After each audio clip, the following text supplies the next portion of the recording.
Hey everybody, welcome back to the channel. Justin here with High Priority. Now my poor GMC here has a case of the shakes. You just saw that video. It is shaking worse than a wet dog, shaking worse than my grandma when she gives me $5 at my birthday. So now I know I've got some bad tires on here. These tires, these old Toyos, they're about 7 or 8 years old. They're dry rotted, they're cracked. I actually think one's got a bubble in it, and I think that's where a lot of the shake is coming from. But I also know that I have some worn out suspension on this thing. I have not done really any suspension work to this truck since I've owned it, and that's been a long time. I actually already diagnosed this truck, and I actually ordered some parts from XDP right here. So I just wanted to make a video and show you guys how to kind of diagnose your front end, your suspension, your steering, stuff like that, and work on your own stuff. So let's go ahead and get this truck lifted up in the air, put it on some questionable jack stands. So let's go ahead and dive in.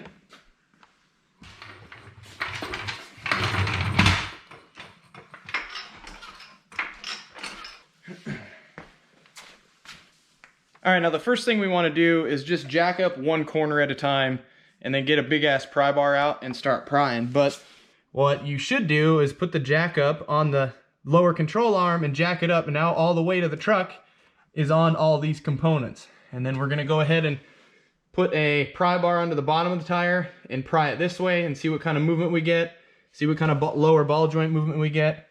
And then we're gonna go ahead and check tie rods and Pitman and Idler, and then upper control arm stuff. So let's get prying here. And I like to just stick it underneath the tire and then pull up. You can kind of feel with your hand, kind of touch your ball joint as you do it. Sometimes it's nice to have a buddy when you do this, and they can kind of watch when you pry, but when you're alone like I am, you just kind of make the best of it. Lower ball joint feels pretty good, but there's some noise there. Up in this upper control arm, I'll show you here in just a second. Tie rod actually feels good. They're relatively new. This is a stock tie rod. It's got a sleeve on it, and that's a very important piece you need for these Duramax trucks. They tend to bend tie rods when you get a little rough with them. So, and these tie rods are actually perfect on this side. So now that clunking sound we are hearing, it's coming from up here in this upper control arm. See, the bushings are all cracked. There's actually a little bit of play in there. I'm also noticing that the alignment pins, there should be an alignment pin here that keep in track with this cam, is gone. Why is that gone? I don't know. But these alignment pins are not even aligned. So there's some issue going on there too. So, all right, we'll see if we watch this. This is where that clunking is coming from. And there's movement there. So this bushing is shot. So, and then there's actually a little bit of play. I gotta take a skid plate off to show you, but there's a little bit of play up here in my Pitman arm, and then the Idler arm is way over there. So we're gonna go ahead and replace those as well. All right, so that's what we're gonna do. We're gonna go ahead and replace both upper control arms, the Pitman arm and the Idler arm, and we'll go ahead and check out other stuff while we're in there. I also have those alignment pins for those cams, those alignment cams for aligning the front end. So those are very important. We need to get those back in there. Now let's go ahead and get the tires off. Well, let's get it up in the air first, and then we'll get the tires and wheels off, and then we'll open up these boxes here, and I'll go through what I bought from them, and maybe some of you will be angry at me and cuss at me, and some of you won't. So let me know in the comments when you see what's inside those boxes.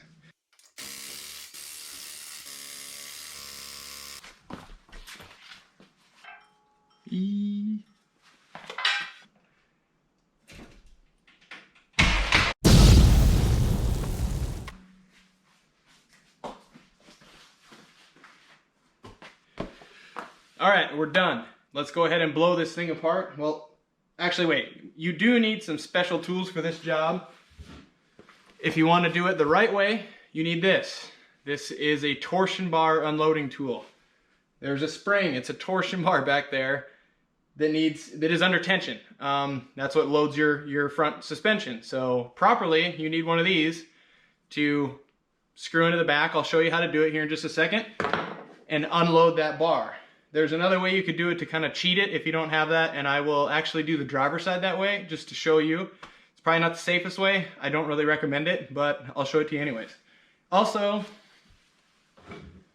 for your Pitman, you'll need one of these. This is just a Pitman arm puller. It's a what do you call it? Compact one, I guess. It's a smaller one to where you shouldn't have to take the steering box off to pull your Pitman off. So that's why the nut is on the inside. It's more of a pain in the ass, but it works better. You don't have to take more stuff apart. I'll link both of these in the description as well. You also may need some pickle forks, and this may be actually stuff that you can rent from your local parts house. Don't judge me on the welds on that one, but you might need these to separate your Pitman and idler from your center link. So just some more stuff to think about before you start this job.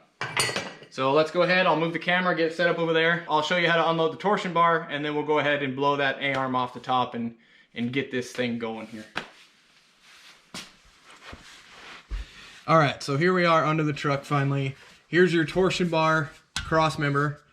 Here's your torsion bars. They come out the front on this side. I'll show you here in just a second. And your torsion bar bolts actually come in from the bottom here. They're 18 mils, so what you want to do is crank these out. Just a socket, a ratchet, or whatever you got. Count your turns so you kind of remember where to put them back, because that kind of dictates the height of your truck. And then we'll go ahead and put that unloading tool on there. Also, something to remember, make sure your front's off the ground, and that'll help take some of the tension off of these. All right, next we got to use this tool here. It's got this little nipple on top. That's actually going to sit in a notch in the frame right there, little indentation. And then it's got this part on the bottom, and that's actually going to fit in down here. Here's your key that we're unloading. And then there's a little indentation, a little pocket right there, and that's where that tool will sit. And then it will unload this that retains your key in there. So let's go ahead and throw this tool up there, crank it down. That's how that looks. Now I'll put our wrench on here. It's a 1-inch. Crank this. Now see how this is loose? So we'll just keep cranking this.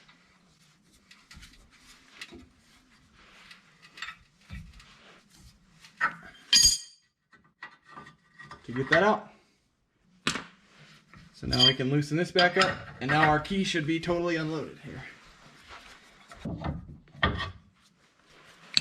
Alright, let's go ahead and go up front. Alright, so I have the suspension's now supported with the jack. There's no spring, running any of this stuff, so there's no tension here anymore.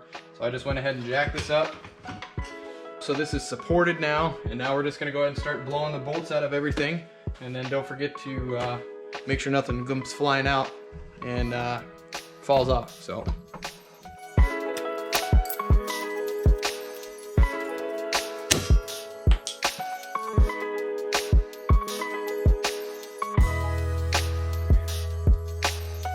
Like I said, you can do this without unloading the torsion bar. You would jack up the suspension just like I showed you, and take the load off of this, and then you can do the exact same thing. Is it a little more dangerous? Yeah, because you're dealing with a loaded spring, a loaded torsion bar, but if you're in a pinch, you can do it. That ball joint's actually not bad, but apparently I never grease it because it sounds kind of awful.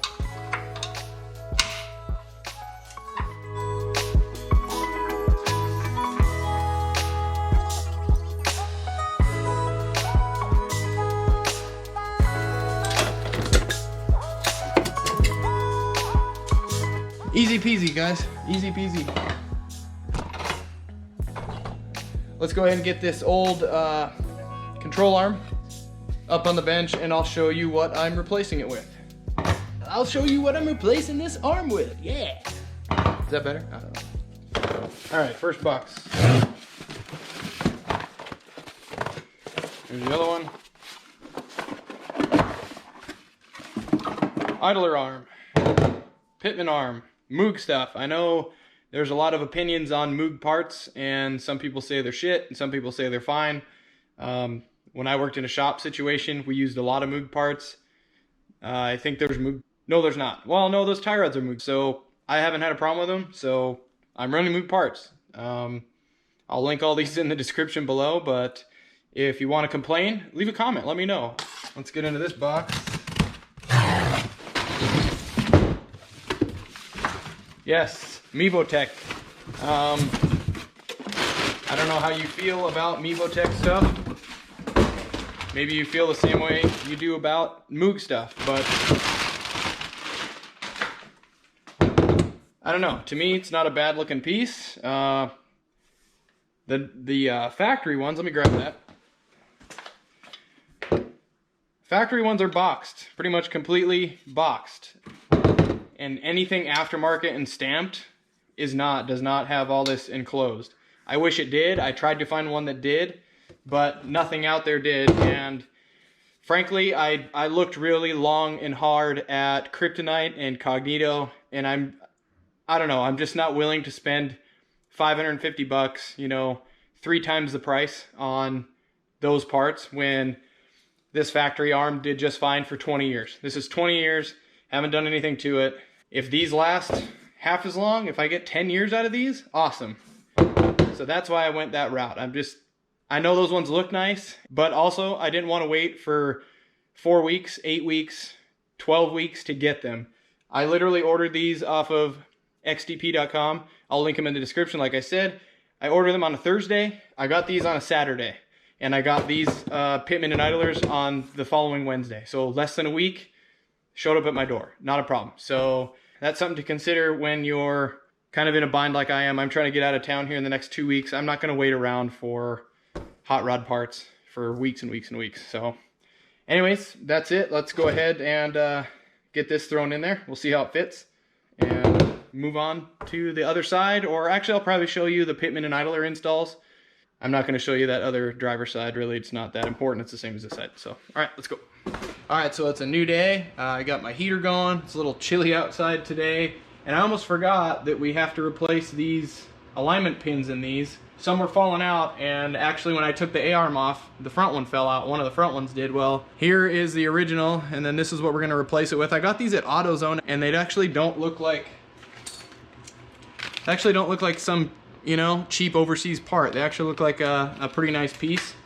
So we're gonna go ahead and try to get these in there, and then we'll start getting this back together. So how I figured I would put these in is, if you can see, they go in these holes here, right there, and there's another one there, and they actually press in from the inside out. Well, see how that one does not fit in there?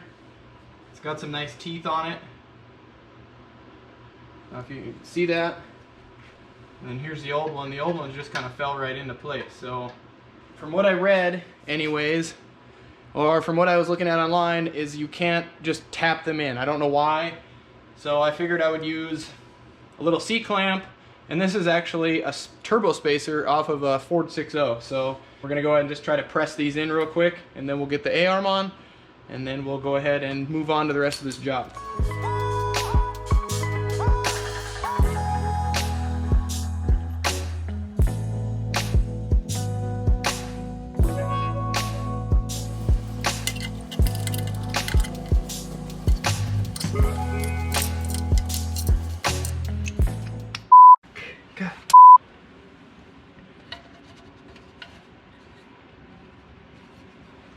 Blow off there. Hit me in the face. God damn it.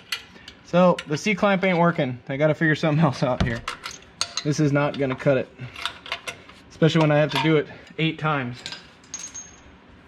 It's almost in there, but we still got a little more to go. It's still hanging out a little bit, so I gotta figure out how to get that pushed all the way in there.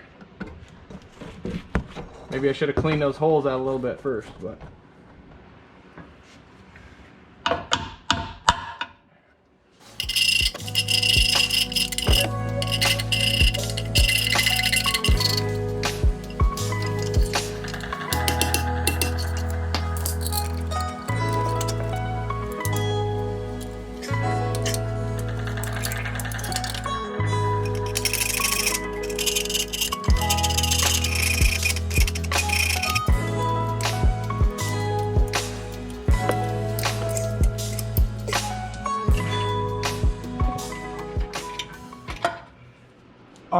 I got those pins in. They are a pain in the ass. I tried using the C-clamp at first, wasn't gonna budge. So then I took a little file to the holes and I just cleaned up the holes just a tiny bit, and then that seemed to work on this side. And then I didn't really feel good about, I didn't want to do that too much. So I got a bigger C-clamp and then tried again. Had to clean the holes up a tiny bit more on the front, but we got the pins in there. They're good to go. They're pressed in. They are not going anywhere, so should be good. Let's go ahead and throw the A-arm in and get this side wrapped up, and then we're gonna go ahead and jump to the Pitman and Idler and try to get this whole thing wrapped up. So stick with me here.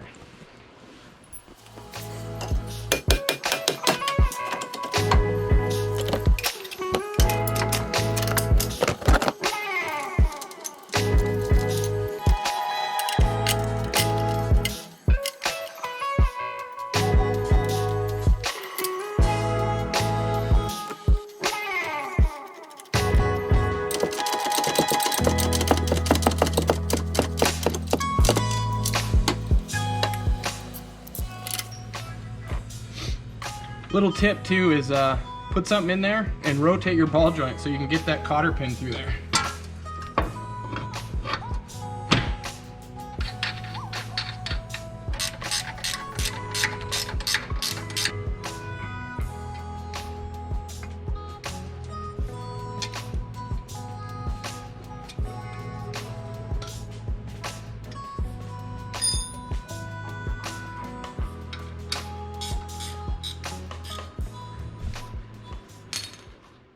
Now this is going to be kind of a pain in the ass for me to film because it's so far up under the dash or underneath the front end. So diagnosing it is really honestly have a second person turning the steering wheel and wiggling it, and then have another guy or your wife looking for play in those joints. That's really about all you do to diagnose a Pitman and Idler.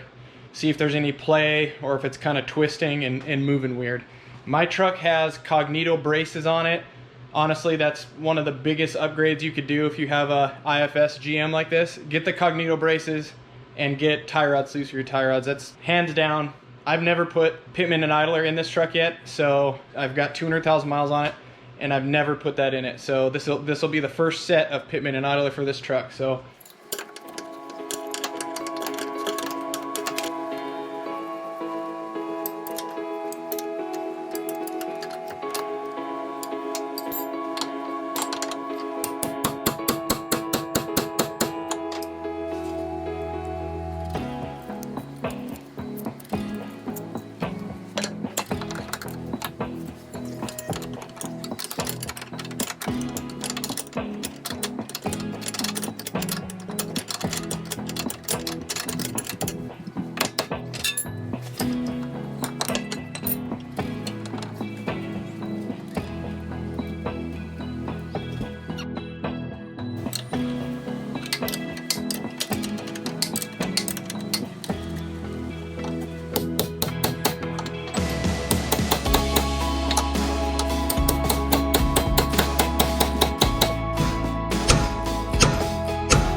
Alright, so everything I was doing to get that Pitman and Idler off was literally failing. The puller worked just fine and pulled the Pitman arm off of the box, but you can tell by my hands, I was having a hard time using those pickle forks to separate them from the center link. So things got a little drastic, and there's the center link. I just went ahead and got these on the ground, blocked it up with some wood, and just took a nice big hammer and hit it pretty hard, and they popped right out. So Pitman and Idler are out. So I'm just gonna go ahead and throw this back in, and then I'll set up the good camera. This is my phone. I'll set the good camera up for the whole install. So that was a pain in the ass. So if all else fails, just remove the steering stabilizer, the tie rod ends, and then you can finagle that whole center link out with the Pitman and Idler on it, and then just a BFH, and give it a couple of whacks with a hammer, and they'll pop right out, and you can put it all back together. It's more time consuming, but you got to do what you got to do, and you got to get your truck back on the road. So let's wrap this up, man. I'm getting tired. All right, let's go ahead and get this idler in. Don't mind all that crusty shit. It is normal on an LB7.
All right, back from Napa, the parts house.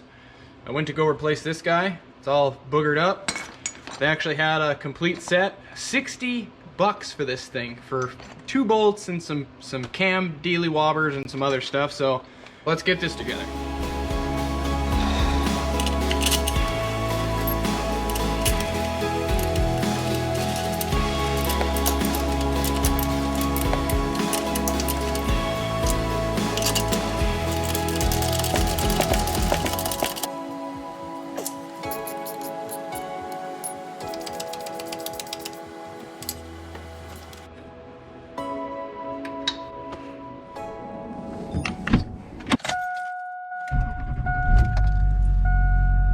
This project is finally done, and man, that took forever, but we got it done, got everything replaced. We put on the Mevotech upper control arms. They actually look pretty nice. They don't look too bad. Also put the Moog steering parts in there, the Pitman and the Idler. You may notice that I did not put on the Cognito braces for the Pitman and Idler. Well, little did I know, they do not fit these Moog HD or Moog Problem Solver units. So there's that information for you if you need it. I'm gonna save them. I mean, mine was cracked anyways, so I probably shouldn't have put it back on. But I'm gonna save them, maybe get it repaired, and if I have to put different Pitman and Idlers on here, then I will at a later date. But hopefully, we'll see. Time will tell if these Moog ones hold up. I know their reputation can be a little bit wishy-washy, but check out this steering wheel. A lot better than what we started with. Look at that. No shake, no nothing. It tracks a little bit off, but that's okay until I get the alignment shot. But look at that. Before it was just banging around and making a bunch of noise, so we don't have those problems anymore. So anyways, that's it for this video. All the tools I used, I will link in the description. All the parts I used, I'll link down there as well. If you have any questions or comments for me, please feel free to reach out. And that's it. I'm headed to the tire shop now, so stay tuned to see what kind of tires I put on this 2002 Duramax. All right, we'll see you next time.